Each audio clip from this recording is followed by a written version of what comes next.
this that you should be me'ayin and internalize in yourself. Mind the other situation. We're living with Avraham Avinu,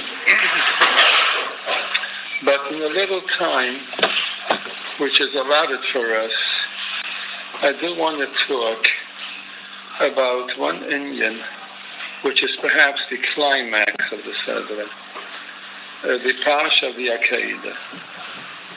Last year, in our Amunah talks, we spoke about the Akedah, and Vayeira Hashem, we discussed Dvarim Amitiyim in the Akedah. This week, but Torah is endless. Torah is given from Rabbeinu Shalom, who is Ein Sof,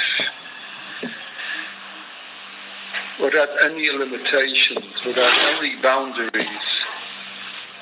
B'li reishis, b'li sachlis.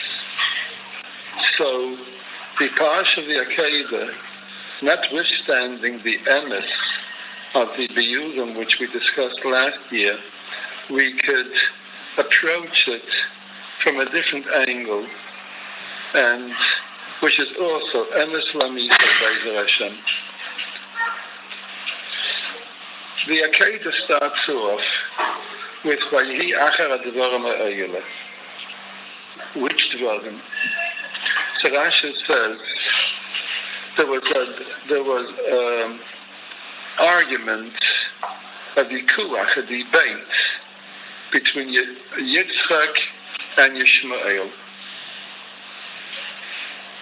Yitzock was Nimael when he was 8 days old. So Yishmael is gyring him and says, you gave away one Avel, the pain of one Avel to the Rabbeinu Shalom. True. But you were a child. You were an infant. You had no choice. I was 13 years old when I went through Mila. My Mesiras Nefesh is bigger than yours. So Yitzock answered him, you gave away one Avel, that's true. To have Yisurim on one Avel. I am ready to give away all my Averim to the Rabbeinu Shalom. So to prove Yitzchak's point,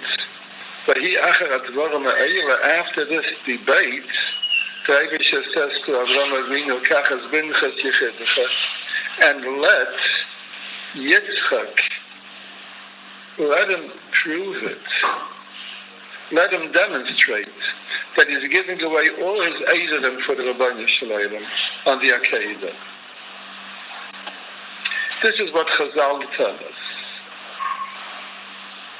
Now, we should go in a little deeper in understanding the vikuach between Yitzchak and Yishmael. Actually, what's going on now is also the combat between Yitzchak and Yishmael. The Geula comes in the schus of Yitzchak. Parashas Chayei Sava ends with about Yishmael, that Vayishka Mechavila, so on and so forth, Apneichal Echav Nafal. And right afterwards starts Parashas Todos, which says, Eila Todos Yitzchak ben Avraham. So the Balaturim says there, when Yishmael is going to have his nefila, when he's going to have his fall, then Eila Todos Yitzchak ben Avraham. So Mashiach ben David, who comes from Yitzchak, will appear. Right now, there's a war, Yishmael on one side, and Eden on the other side. And big things are happening. We don't know what the next day will bring. We don't know what the next minute will bring. It's a ferocious war. And like the Chazal tell us that in that last war, all the nations will be involved.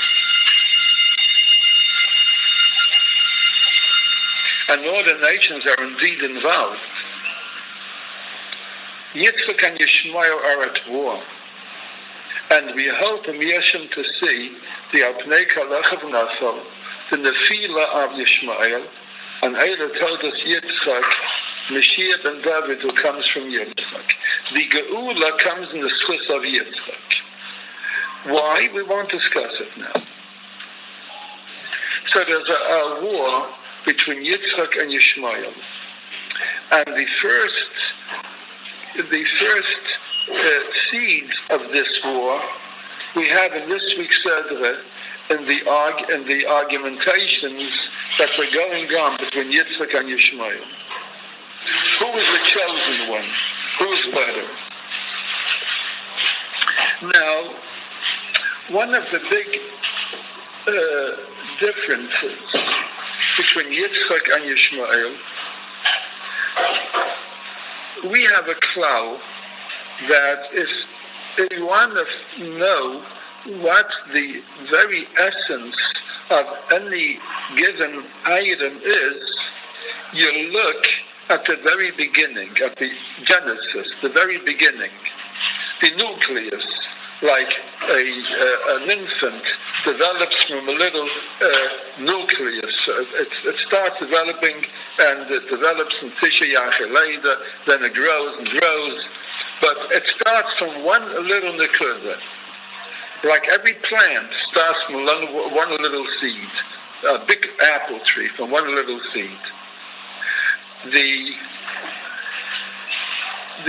kulach between Yishmael and Yitzchak we have in this week's Sedra. This week's Sedra explains us what is the very essence of the difference between and the different opinions of Yitzchak and Yishmael.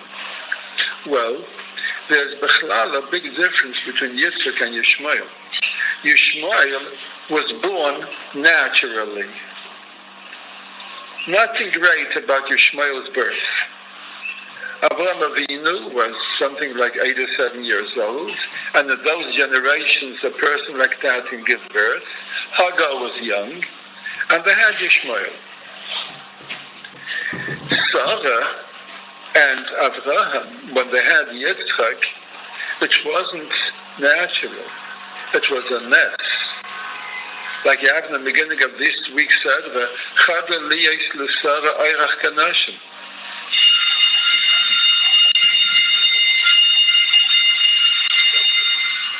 A woman who is childbearing goes through monthly changes, and when she loses her ability to have children, that stops. Chada liyes l'Sara oirach kanashim. Sarah became too old to bear children. Naturally, she cannot have children anymore. And Avraham Avinu was 100 years old. His very birth was a mess. And when Sarah heard that she's going to have children, and she thought that this is some an Arab talking, and she didn't realize that it was a malach, so she said, after I became old, I'm going to become useful again. But I need okay. And my Lord, Avraham Avinu is old already. We can't have children anymore. So the Rabbeinu Shalom said, is anything withheld from the Rabbeinu Shalom, he can make a nest with you. You're going to have children. The very beginning of Klal Yisrael started off with a nest. And since the very beginning was a nest, that means that the very essence of Klal Yisrael and the very existence of Klal Yisrael is a nest. That Klal Yisrael exists now is a nest. It's a real nest.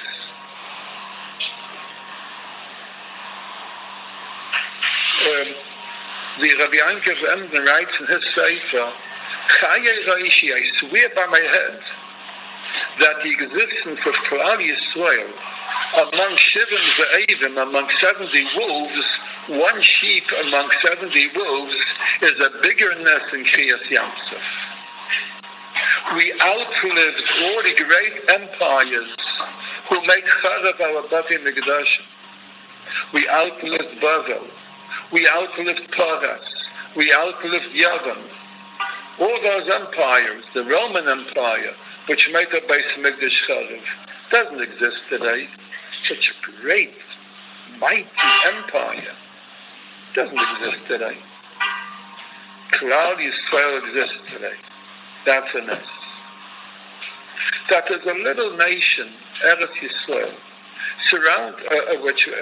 which has about 5 or 6 million people, and not all of them are Yidden, surrounded by 300 million Arabs on all the 3 sides, on the Mediterranean and the 4th side. It's a mess. What keeps them back?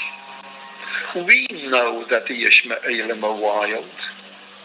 We know that the Yishmaelim don't go with logic. At the very birth of Yishmael, the Rabbeinu Shalom said, "V'hu yiyeh pera adam." He's going to be a pera adam, period. What does pera adam mean? Doesn't mean a wild person. It means a person wild. You know, like you want to say a big house. You say bayis gadol.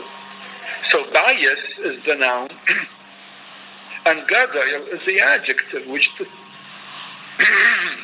describes the bayis. You say bayis gadol. You don't say gadol bayis.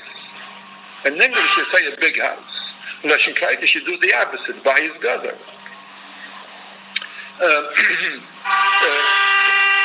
So a wild person should be called Adam Pere. The noun is Adam, and the description, the adjective, is Pere. Yishmael isn't that. He's a Pere Adam. His real Matthias is Pere. He's Meshugah. But he looks like an Adam. He's a Pere Adam. Somebody once came to the Chafetz Chaim, and he told him, I'm going to Eretz Yisrael, and I want a bracha. The Chafetz Chaim told him, you're going to Eretz Yisrael. You're going to encounter the Yishmaelim. It's difficult, because a Yishmaeli is a Pera Adam. You just can't deal with him. If he becomes a doctor, he's a doctor, a Pera Adam. If he becomes a lawyer, he's a lawyer, a Pera Adam. If he's an engineer, he's an engineer, a Pera Adam. If he's a diplomat, he's a diplomat, a Pera Adam. He can't change his stripes like a tiger can't. He can't. That's him. He's a Pera Adam. These Pera Adams don't give a darn about what the world would say. Such mishugat. Who would ever think? Which logical person would ever think of having 2 airplanes committing suicide to knock down the Twin Towers, or to send around that Magaifa Loyoleno? I don't want to mention the name, but you find in the letters in the mailboxes. Crazy. Nobody would ever think of it. These are primitive people, but with so much ideas of how to be a Pera Adam. Nobody would ever think of that. Pera Adam. Baruch Hashem, I for the last 10 or 15 years, I spend my summers in Eretz Yisrael. And I usually live in the old city, in the Yerushalayim near Kodesh, the Heilige old city, where you're allowed to eat the Korban Pesach. The old city, the Reva Yehudi, is surrounded on all 3 sides with Arabs. Nothing ever happened in the Rova. Nothing ever happened. No Yid was ever nizik. Nothing. Why? Don't we see the mess? Eretz Yisrael surrounded by the Arabs, 300 million Arabs. They don't care for world opinion. They hate Yidden. They can't take the guts of the Yid. Why don't they come in and attack Yidden? They're Adams. Why don't they do it? The way they attacked the Twin Towers. They know that the world is going to be silent and they can do with the Yidden what they want. The world was silent when Hitler, yishmael, did what he wanted. Nobody takes a part of the Yid. Nobody cares for the Yid. Why don't they do it, those Adams? Why don't they Chas v'Shalom annihilate Klal Yisrael and Eretz Yisrael? They can do it in a jiffy. Teretz is, it's a mess. The very existence of Klal Yisrael is a mess. Because we started off with a mess. So we are in our very essence a people that our way of existence is mindset Nisim, all the way through. Until this very day, 4,000 years since Abraham and Sarah, and the Nisim continue. We exist with Nisim. Yishmael doesn't exist with Nisim. That's the main difference between Klal Yisrael and yishmael.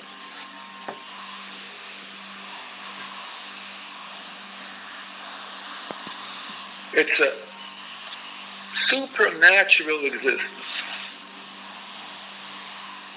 Now, this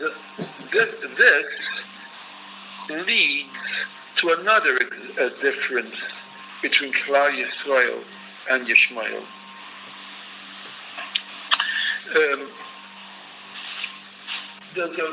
There's a person has a liking for something. He likes another person. He likes a certain food. He likes a certain sport. Let's say somebody likes chicken. So he's going to say, I want chicken for supper. I like chicken. I love chicken. It's wrong. If you love chicken, why does he eat up the chicken? If you love your friend, would you eat up your friend? He doesn't love chicken. He loves himself. That's not called loving. He's loving himself. Now, there are different kinds of ahava. There is a seichel ahava, a logical ahava. Because I could benefit from something, I have that ahava. I love chicken because I can benefit from chicken, because I can eat the chicken. I'm really loving myself, not the chicken. That's a seichel ahava. I have a certain friend. I love my friend. Why do I love him? Because he's nice to me. I can benefit from his companionship. I love him. I get something from it. I derive pleasure from it. There's a reason why I love him. That's called ahava sichlis. A seichel ahava. It makes sense. But then there is another kind of an ahava. Ahava atzmis. A personal ahava. A father who loves his son. That is not because he can derive benefit from his son, because his son is going to buy him the paper, or whatever, or get him cigarettes. That's not the ahava. There's a natural ahava. It's not an ahava sichlius. It's an ahava atzmius. Because the son is b'rakara de avuha. He's an extension from his father. The son is mamish the father. He likes the son because there is an ahava nafshis between them. If a person has a son who doesn't behave, who makes his father trouble, who gets into fights, who spends some of his nights in prison, a bad son. And then he has a friend, a vayeira friend, who helps him out so much. And then, a fire breaks out in the house. Who is this father going to rush to save first, his friend or his son? Rather his son. He derives more from the friend. That says no. The friend is a ava sichlius. His son is a ava atzmayus. There's even a bigger kind of an ahava, which I won't elaborate now. I just can't elaborate, but you're going to understand with the ramazim that I'm going to say. The ahava between HaKadosh Baruch Hu and Knesset Yisrael. Because every Yiddish neshama is a chelek elakam yimal. Every Yiddish neshama is a piece of godliness, more than a father and a son. A son is an extension of his father. A Yid is mamish chelek elakam yimal. He's mekusha with the Rabban Shalom with a kasha amitz v'chazak, which can't be severed. That bond can't be severed.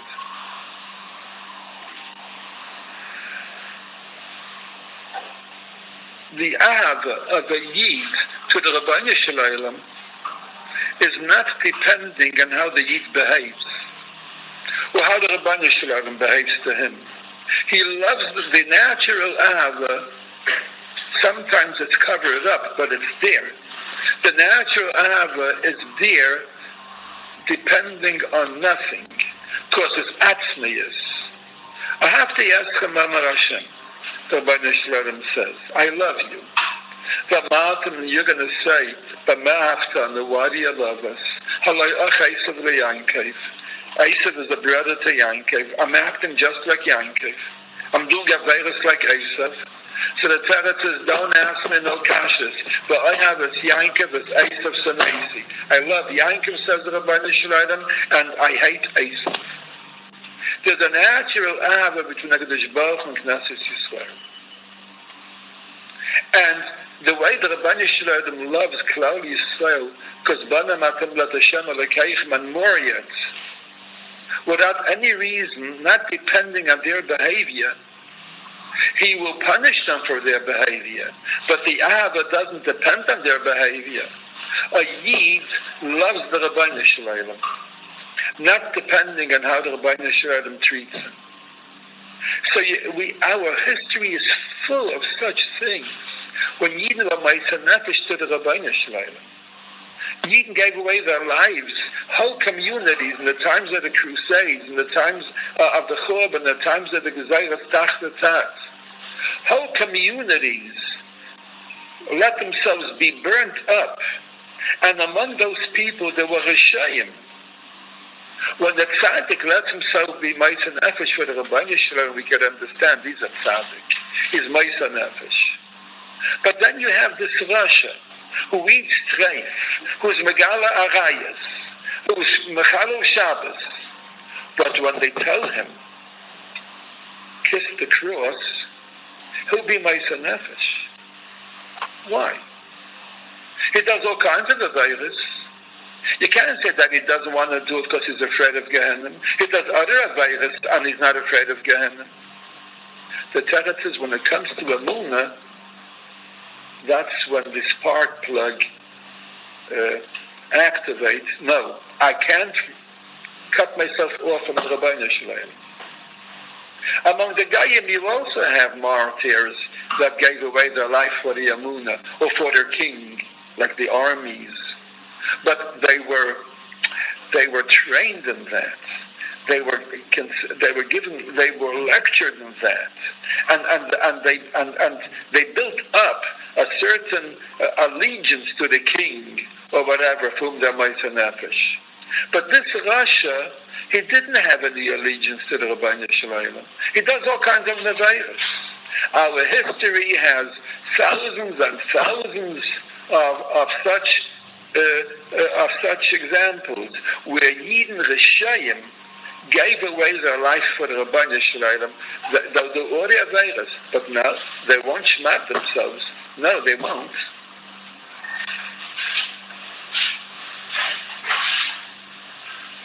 The Shpola Zayd, one of the great Talmidim of Baal Shem Tov HaKadosh, he likes a quiet davening. There are different kinds of davening. Some have loud,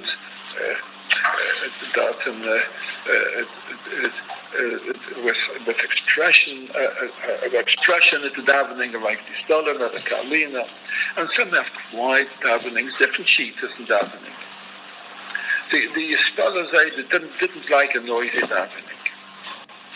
So once in the shul, a Yid became excited in the middle of davening, and he started touching with the hands. So the Shpola said, "What are you touching your hands? That's not called touching your hands. I will tell you what it means, touching hands." The Shpola Zayd in his young years was a Rebbe of Talmidim, and he had two Talmidim which just didn't want to learn, and they didn't want anything. But the Shpola Zayd tried hard, and he gave them, and he taught them Shema Yisrael and this and that. And these two Talmidim grew up to be professional ganavim. And they ganved, and they made a good living from ganving. And once they decided they're going to ganve from the church. In the church there were golden certain articles and whatever they have in the church. They're going to gather from the church. To gather from the church is punishable by death. And they got caught. So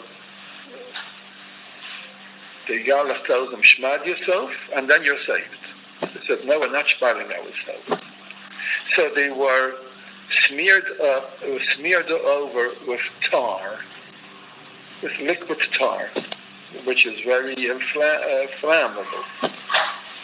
And the Galach held a torch, and it said, "Say that you believe in Christianity, or if not, I'm putting you on fire." No, we believe in the Rabbanu Shalom. A Ganav I am, but I believe in the Rabbanu Shalom. So the Ganav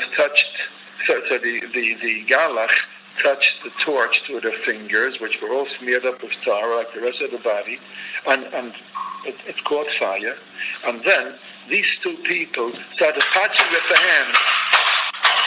I believe in the Rabbanu Shalom, Shema Yisrael, and they touch with the hands out of excitement.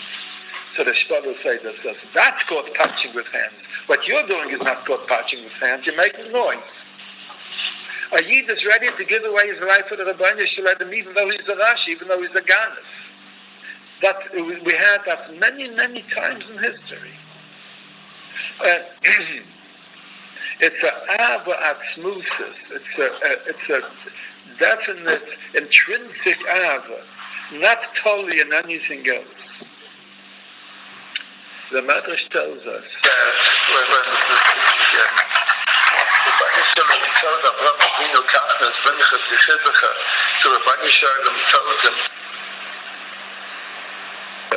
the Rabbanu Shalom told them, "Please pass this Messiah. Go through with this Messiah successfully, with flying colors. If not, all the other 9 Nisyanis which preceded this are going to go down the drain." Why? What's wrong? Supposing somebody passes 9 tests, and the 10th one, which is the most difficult one, it doesn't pass. But the other 9 tests don't go down the drain. You can try again. But Rabbanu Shalom says, "Kach no, please. If not, all the other tests are nothing." Why? I mentioned this last year. The first Nisayan, which is the very first test, which means the easiest test, on the surface seems a bigger Nisayan than the last test, in the Akaidah. The first Nisayan was at Avraham Avinu, because he was in search of the truth. After experimenting and exploring, came to the understanding that there's only one Rabbeinu Shalom who created everything. And he started preaching to the people to worship only this Rabbeinu Shalom. Don't worship the sun, don't worship the moon, don't worship the trees, don't worship the rocks, don't worship the water, don't worship the fire. There's one Rabbeinu Shalom who made everything. And Nimrod didn't like the idea, because Nimrod was a god. So he warned Avraham Avinu, and Avraham Avinu didn't listen to him. He kept on preaching. So he threw him into the fire. That's a Messiah. To let himself be burnt in fire for a Rabbeinu Shalom who he never beheld. He never spoke to him. He never saw him. But he understood that there is such a Rabbeinu Shalom. That's a big Messiah. But by the Akedah, when Avraham Avinu was a Navi already, so what's the big Messiah? If the Rabbeinu Shalom would come to anybody here and say,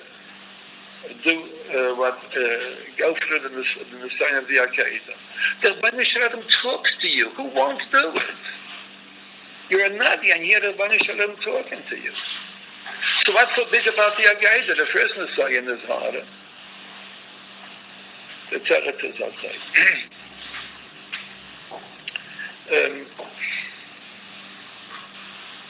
There are different kinds of Messiah's Nefesh.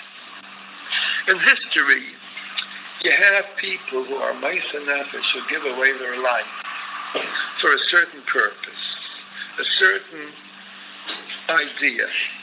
Let's say, general in the army. He gives away his life for a purpose. Even if he gets killed, he's going to go down in history. And the history books will have his picture and his story. Everybody wants to go down in history. There's an urge. Everybody wants to outlive his life. People make pictures, and those who have a lot of money have pictures drawn from artists with the portrait, so that the children will see who the father was, who the grandfather was. Everybody wants to be remembered. So this guy wants to be remembered, and it means so much to him. He's such a Balgaiva. He's giving away his life for it. He wants to go down in history.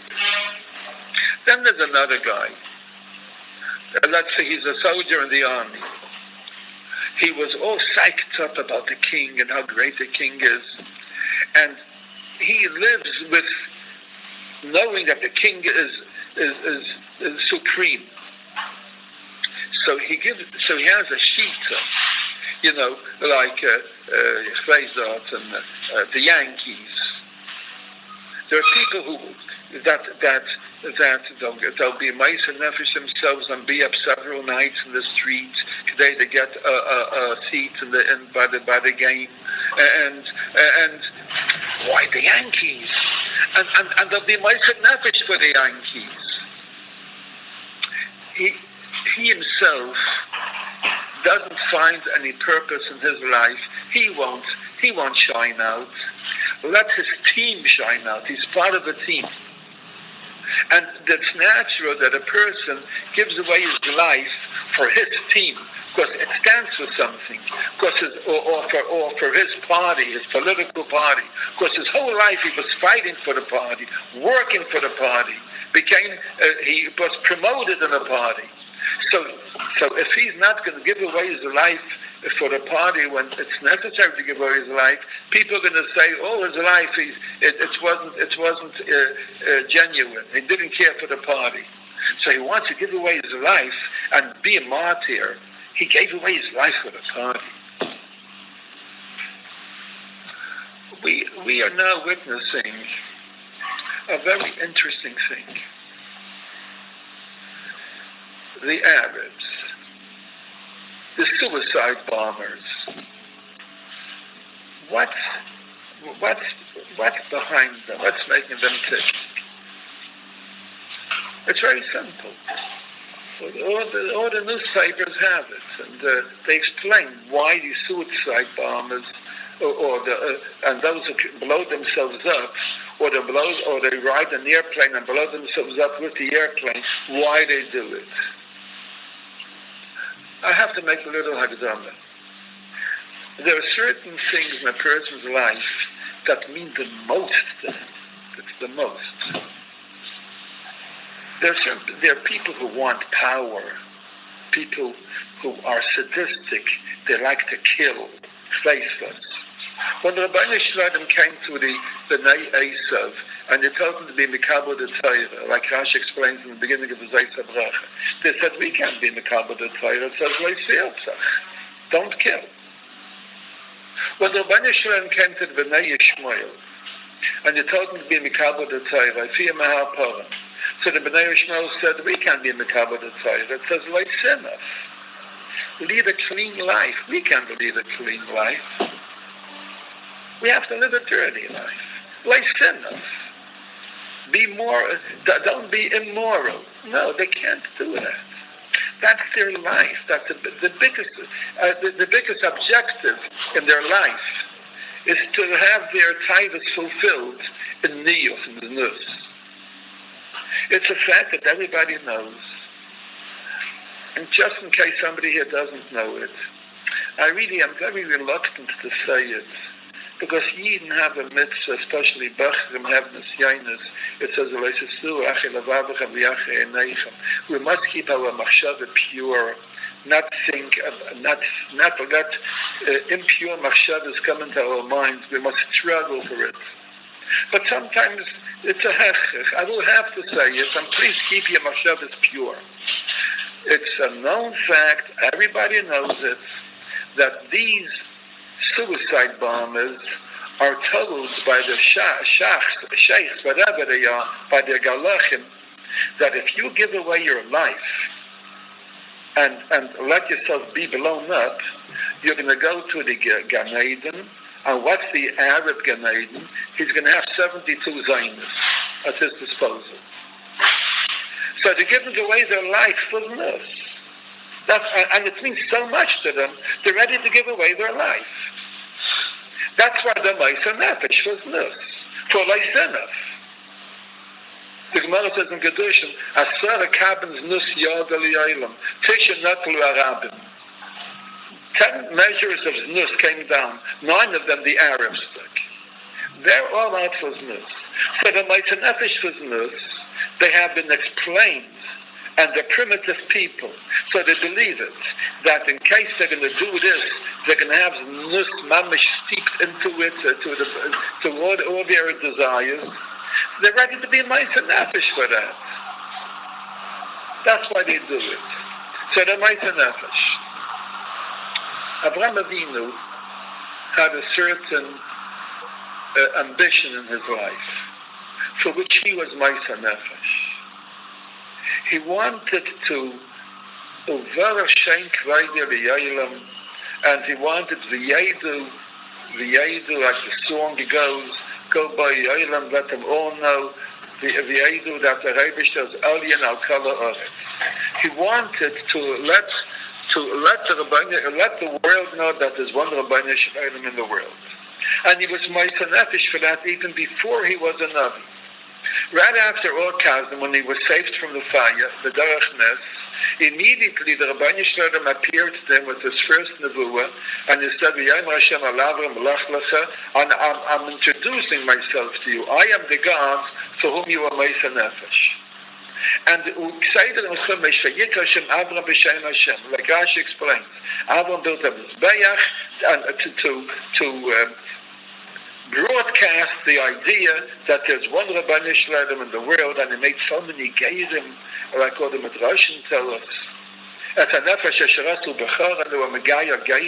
He wanted to make the Rabbeinu Shalom's name known in the world. So the Rabbeinu Shalom promised him that he's going to have a son, Yitzock, and from Yitzock the Jewish nation is going to come out, and they're going to broadcast the Metzias of the Rabbeinu Shalom in the world, and they have been very successful till now. Because the very idea that there's one God, the Christians got from the Yidden, and the Mohammedans got from the Yidden. that there's one God. Yidden are the Oilam. They broadcast the emes of the Achdus Hashem in the world. But of course, the Goyim, both the Christians and the Mohammedans, they're all off. But this idea of Achdus Hashem, they accepted it. And they even accepted the idea of Mashiach. But they don't want to be, their ego doesn't let them be made that Mashiach is going to be from the Yid, Mashiach and David. So they have their Yashka, he's the Mashiach. But the Rambam says it beferish, the idea of Mashiach, the guy got from the Yid. Yidden are announcing the Metzias of the Rabban Yisraelim in the world. And when Mashiach will come, then it's going to come to the desired objective. The whole world, Yakilu v'yedu kol yash v'seivel, ki l'chatich al kaberet, t'shavet al-Hashem. The whole world is going to know the Rabban Yisraelim.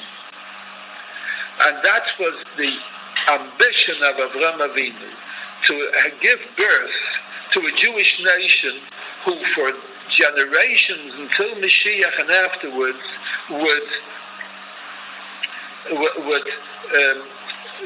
make it a fact of knowledge that there's one Rabban Yisraelim in the world. And he always was meiser nefesh for this idea. Let the world know. Let the world know that there's Rabban Yisraelim. He loved the world. Let them know. My son Yitzock, he's going to perpetuate what I started. And from the Jewish nation is going to come out. Until Mashiach Tzidkeinu. When it'll be like in the Kabbalah of Hashem Elokeinu Lios Mer B'Sefer Zecha Yakiru V'Yedu Kol Rosh V'Yisrael the Kol Rishei Oretz are going to turn to the Rabban Yisraelim and do tshuva. So what does the Rabban Yisraelim say? After promising him such a son, the Rabban Yisraelim goes and tells him, Shecht your son. In other words, take the idea that you're going to have a Jewish nation coming out of you and shatter it on the rocks. And nobody's going to know. Because he was supposed to go himself with Yitzchak on the Hara Maria. And he told the Shnei Niyarat, Shulachan Payim Achamaya Vani Vana Nayelachat Kai, just me and Yitzchak. Nobody will know. And Yitzchak is going to be geschachten. And nobody will know the story. And the whole ambition of Avraham Avinu that the Jewish nation is going to come out of Yitzchak, that they're going to advertise the Rabban Yisraelim in the world, that goes down the drain, it goes down the rocks, nothing. That is the opposite of what Avraham Avinu worked his whole life.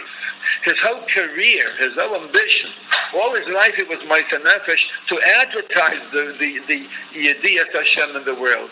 Another Rabban Yisraelim tells him, destroy it. There will be no Jewish nation coming from you. Because I told you, Kibyitzak Yikar L'Chazara, and the Rabban Yisraelim withdraws from that, religious on that. No, it's not going to be. Avraham Avinu should have argued with Rabban Yisrael. Rabban Yisrael, please give me a chance that Yitzchak should have children and the Jewish nation should come out. He could have argued with the Rabban Yisrael. What do we find by Bilam? The Rabban Yisrael told him you shouldn't shout. Bilam was arguing with the Rabban Yisrael and tried to outsmart the Rabban Yisrael. You've seen Parshas Balak. And like you see, the Mefarshim explains that the Rabban Yisrael never commanded Avraham Avinu that he must shecht Yitzchak. The Rabban Yisrael said, Kachna, please. It's up to you. I'm not commanding you, but I would like it. Avraham Avinu could have said, since you're not commanding me, please, Rabban Yisrael, this thing is a little difficult for your sake, Rabban Yisrael. I want to advertise your name in the world. L'idea shubcha ba'olam. Avraham Avinu didn't do that. Avraham Avinu was so bound by his neshama to the Rabban Yisrael, he would not let that bond be snapped. No, can't have nicht abreißen von Rabban Yisrael. This, in other words, it's against all his interests, against all his ambitions, against everything that he fought for, against everything that he worked for. He's going to destroy it now and throw it and shatter it on the rocks. That is Ahava Atzmis. Like he can't cut himself off from the Rabbanu Shalom. The Rabbanu Shalom says so. He's bound to the Rabbanu Shalom with ties with that can't be severed. He's going to listen to the Rabbanu Shalom, even though he's destroying the whole ambition of his life for that. That's different than any other Mesiras Nefesh that you have among the Goyim. And that is the Vikuach. And that, it's to do so, and Shecht Yitzchak is an absolute absurd. Against all the interests that both from Avraham Avinu and from the Rabbanu Shalom. He's going to make chag of his whole shita. But a Mesiras Nefesh without cheshbainis, without thinking, he can't rip himself off from the Rabbanu Shalom. No private cheshbon. Now, if not for the Akeiza, all the other Nisyanis weren't so important.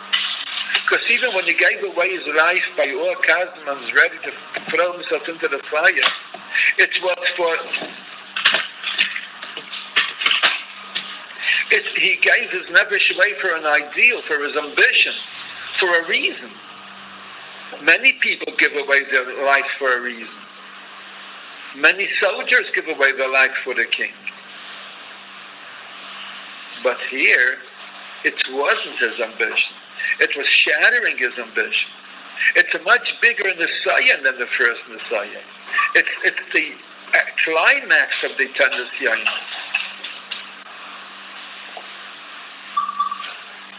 A Mesiras Nefesh like that, you have only by Yid. A kasha with the Rabbanu Shalom, without cheshbainis, without logic, without thinking, without reason, only because he's bound to the Rabbanu Shalom. And that was the argument between Yitzchak and Yishmael. Yishmael said, your Mila, which is a little Mesiras Nefesh, it hurts, was when you were an infant. You don't have no seichel. I did it when I was 30 years old, and that was about that. So Yitzchak answered him, how do you compare yourself to me? Why Taki is Mila by Yidden when they're 8 days old? It's the biggest mitzvah that we have. The Shulchan Aruch in Hilchos Mila starts off by telling us that Hilchos Mila is the biggest mitzvah that Yidden have. Such a mitzvah, isn't it fair? Is it fair to take it away from a Yid? Why shouldn't the Rabbanu Shalom wait until he's a ba'adas, and then it does his mitzvah with kavanah, with Mesiras Nefesh, like the Russian Yidden today who are malin themselves when they're adults already? Why must the small child, the small infant, be mal himself and not have the benefits and the schar of Mila with Kavanah for the Rabbanu Shalom? The Teretz says Mila shows what a Yid is. It's above Seichel. I don't care for your Seichel. You're a Yid without Seichel. When you're 8 days old and you have no Seichel, your Mila is just as if like you're an adult, because Mila doesn't necessitate Seichel. It's above Seichel. It's your kasha with Rabbanu Shalom. It's a brisa shel Avraham Avinu. By Yishmael, it isn't that way. Yishmael is about that. And since Mila is without Seichel, that's what Yitzchak argued back to Yishmael. I'll give away all my yairim for the Rabbanu Shalom, not just one yairim. But he couldn't prove it. Yishmael won't understand that. But when he went to the Akeidah, that's when he proved it. That the Yid is bound to the Rabbanu Shalom. With Simcha he went to the Akeidah. Says. After he heard that he's going to be the carbon, he went with the same Simcha, Yachdav.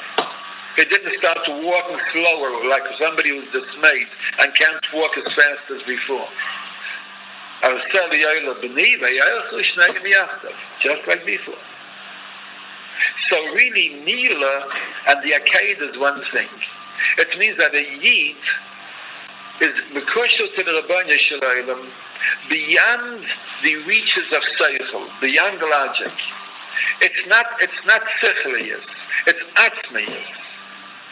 It's instinct rather than our logic. He's mekushel to the Rabbanu Shalom, like a father and a son, like a mother to a son. Even though the son isn't deserving, he doesn't behave. There's no reason for it. So this is the vikuach between yitzock and yishmael. And today, this surfaces. Yishmael is ma'aseh nefesh. Why? Why is it ma'aseh nefesh? Why does he wrap himself around with explosives just to kill a few Yidden? Because he wants Zionist. That's why. For himself. For his own pleasure. A Yid is ma'aseh nefesh, like the Shpala Rebbe's Talmud who patch with the hands. Like all the Yidden, the Rishayim, the Kali Adat, who are ma'aseh nefesh themselves in the times of the Crusades, in the times of the Vayeira, in the times of the Inquisition. The ma'aseh nefesh, like the Oira Chaim. There's a Sefer Oira Chaim who wrote a Sefer describing the Inquisition and the eviction of Yidden from Spain. So he writes that those who are ma'aseh nefesh and walked out of Spain without any food, without any money, just not to shmad themselves, without the Amaratzim and the Noshim, those who weren't the intellectual people. They did it with Mesiras Nefesh, like the Amaratzim. So the Akedah really brings out what a Yid is. The Kesha from the Rabbanu Shalom to a Yid, and from a Yid to the Rabbanu Shalom. And that's why whenever we need Rachamim, every day we say the Akedah, Rosh Hashanah Yom Kippur, Chabris Avraham v'Akedas Yitzchak. Remember, the Bris and the Akedah, both are one thing. Rabbanu Shalom, we are bound to you without any logical ties, with instinctive ties, because we're bound together. Every Yiddish Neshem is a chelek elkam yimal, and that is portrayed and is attested to by the sign of the Akedah. And whenever Yidden need Rachamim, they mention the Akedah, because the Akedah means Rabbanu Shalom have Rachmanas on us, even though we don't deserve it. Because the Akedah is above Seichel, without any reasoning. A good Shabbos.